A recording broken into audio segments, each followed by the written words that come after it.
नमस्कार, आप देख रहे हैं एएमजी न्यूज। आपके साथ मैं नीला। बीते सप्ताह शहर में संपन्न प्रमुख खबरों से संडे स्पेशल एपिसोड में हम आपको रूबरू कराने जा रहे हैं। एमजीएम अस्पताल में कार्यरत एक सफाई कर्मी के कोरोना पॉजिटिव आने के बाद इलाज के दौरान मौत हो गई। उधर मौत के बाद एमजीएम अस्पताल के सफाई कर्मियों ने अस्पताल में जमकर बवाल किया और मृतक के परिजनों को 50 लाख रुपए मुआवजा दिए जाने की मांग की। उधर मुआवजा को लेकर सफाई कर्मी अनिश्चितकालीन हड़ताल पर चले गए हैं। आपको याद दिला दें कि इन सफाई कर्मियों ने इससे पहले भी हड़ताल की थी और मांग की थी कि जैसे डॉक्टरों को और स्वास्थ्य कर्मियों को सरकार 50 लाख का इंश्योरेंस करा रही है, ठीक उसी तरह सफाई कर्मियों को भी कराई जाए।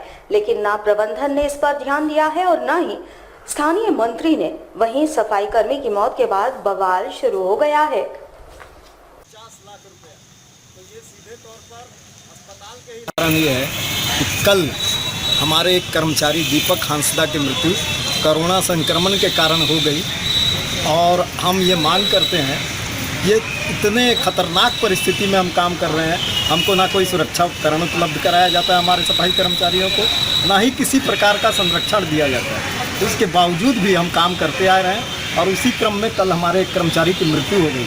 हम ये मांग करते हैं कि राज्य सरकार द्वारा जो 50 लाख रुपए बीमा राशि घोषणा की गई है, तत्काल वो राशि कर्मचारी के परिजनों को उपलब्ध कराया जाए। हमारी एक सूत्री मांग ये है।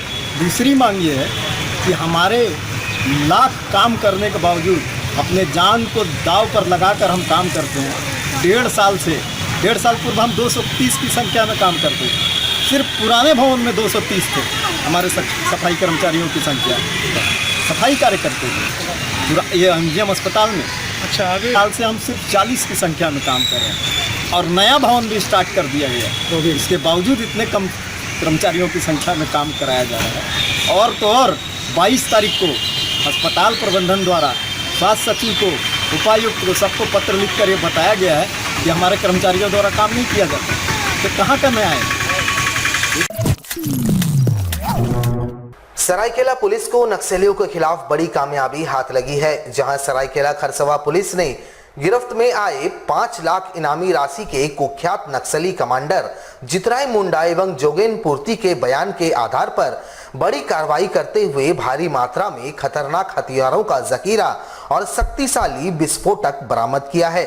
वैसे जिला पुलिस खूंटी, तमार, सीआरपीएफ एवं झारखंड जगवार द्वारा सरायकेला के सीमावर्ती नक्सल प्रभावित थाना क्षेत्रों में चलाए गए सर्च ऑपरेशन के दौरान जिला पुलिस को यह कामयाबी मिली। इस संबंध में सरायकेला एसपी मोहम्मद अर्शी ने बताया कि पुलिस को सूचना मिली थी कि पुलिस को टारगेट कर हार्डकोर नक्सली अनलदा, असीम मंडल, अतुल, अमित मुंडा और महाराज प्रमाणिक के दस्ते द्वारा भारी मात्रा में हथियार, गोली, विस्फोटक एवं आईडी छिपा कर रखा गया है। इसके अलावे रास्तों में आईडी लगाया गया है, जिसकी सूचना के बाद टीम गठित कर सर्च अभियान चलाया गया, जिसमें टीम को बड़ी कामयाबी मिली। वैसे नक्सलियों के खिलाफ चलाए जा रहे अभियान में जिला पुलिस के लिए इसे बड़ी कामयाबी के रूप में देखा जा रहा है। एसपी मोहम्मद अर्शी ने बताया कि इससे नक्सली संगठन कमजोर होंगे।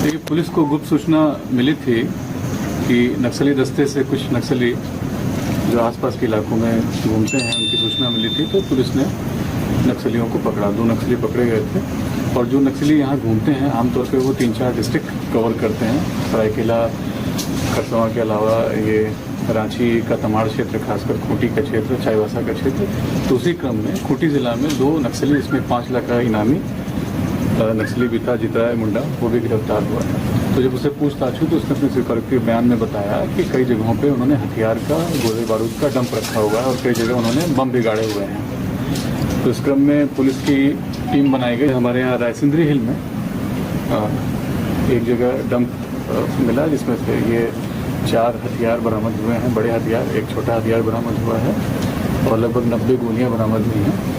उसके बाद से फिर नीचे उतर के मुरमजंगा में आईडी भी बरामद हुआ और यहाँ भी डंप में लगभग 65 आईडी बरामद हुए 4-4 किलो के, और बहुत बड़ी रिकवरी हुई है। इससे नक्सलियों को बहुत झटका लगेगा और उनकी ताकत काफ़ी कम होगी इससे। जमशेदपुर शहर का लगातार सौंदर्यीकरण जिसको प्रबंधन द्वारा किया जा रहा है, ऐसे में कोरोना महामारी के बीच बिष्टुपुर में पब्लिक स्क्वायर बनकर तैयार हो चुका है, जिसका ऑनलाइन उद्घाटन बुधवार को किया गया।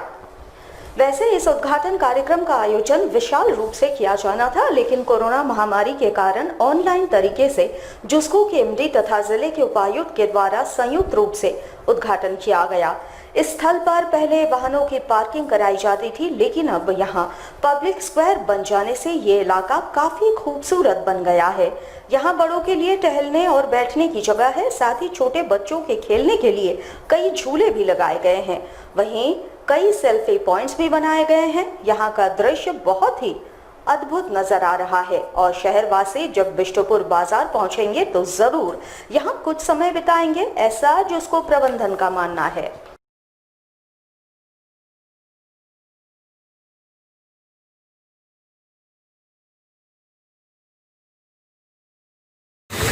मैं सुकन्या दास आज ये बताने जा रही थी कि बिष्टुपुर पब्लिक स्क्वायर है, इसका हमने वर्चुअल मीडियम से इनॉग्रेशन किया है आज। वैसे तो अगर ये कोविड की महामारी नहीं होती तो इसका उद्घाटन और इनॉग्रेशन एक बहुत बड़े पैमाने पे किया जाता, लेकिन क्योंकि ये कोविड टाइम है, हमें सोशल डिस्टेंसिंग का ध्यान रखना है, मास्क पहने रखना है, इसलिए एक वर्चुअल तरीके से हम छोटे पैमाने पे इसका आज उद्घाटन कर रहे हैं। जब ये कोविड टाइम ख़त्म हो जाएगा तब हमें उम्मीद है कि ये जो पब्लिक स्क्वायर है ये बहुत ही अच्छा लगेगा। आप लोग भी आकर के उसका आनंद उठा पाएंगे। जमशेदपुर के साक्षी थाना अंतर्गत राजेंद्र नगर के पीछे टाटा स्टील कंपनी क्वार्टर के बाउंड्री से सटे झाड़ियों में एक 35 वर्षीय महिला का शव मिलने से इलाके में सनसनी फैल गई। महिला की पहचान ह्यूम पाइप बस्ती निवासी बूढ़ी भुइयां के रूप में की गई है। वहीं परिजनों ने 2 लोगों पर हत्या का आरोप लगाते हुए जमकर बवाल काटा। बताया जाता है कि कल शाम महिला बाउंड्री से सटे जंगल से ईंट चुनने के लिए गई थी, जहां 2 लोगों ने उसे दौड़ाया। बचने के क्रम में ईंट उसके सर पर लगी और उसकी मौत हो गई। हालांकि शव काफी शत-विशत अवस्था में पाया गया है।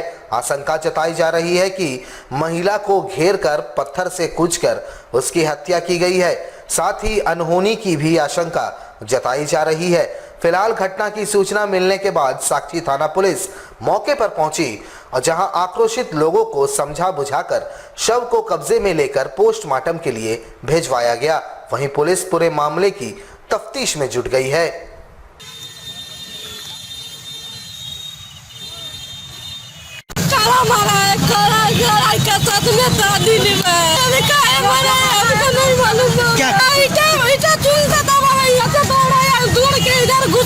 उसका बाद में निकले ही नहीं। अब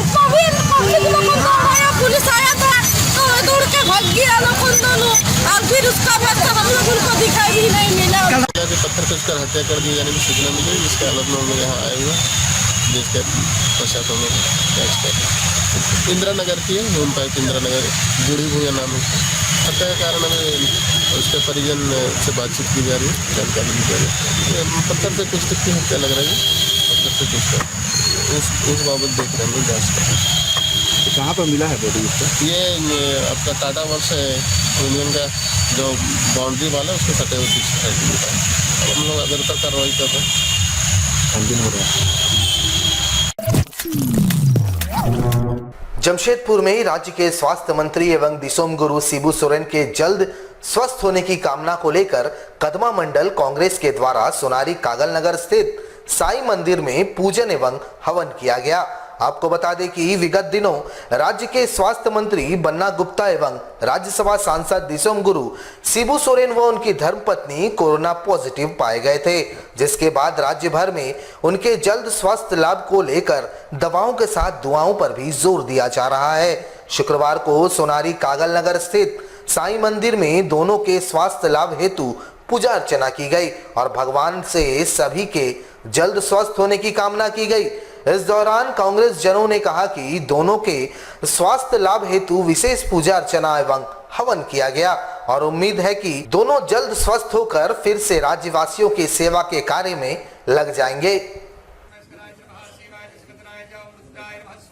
झारखंड सरकार के स्वास्थ्य मंत्री और झारखंड राज्य के जन्मदाता विष्णु गुरु शिबू सोरेन जी के स्वस्थ होने के लिए आज सोनारी शाही सदन में शाही महाराज के दरबार में उनकी स्वास्थ्य की कामना के लिए आज हम लोग हवन का आयोजन यहाँ पर किए हैं। इस हवन के आयोजन के बाद हम लोग शाही महाराज से यह प्रार्थना करते हैं कि श्री बन्ना गुप्ता जी और श्री शिबू सोरेन जी जल्द स्वस्थ होकर हम लोगों के बीच आए और जनता की सेवा में अपना योगदान दें।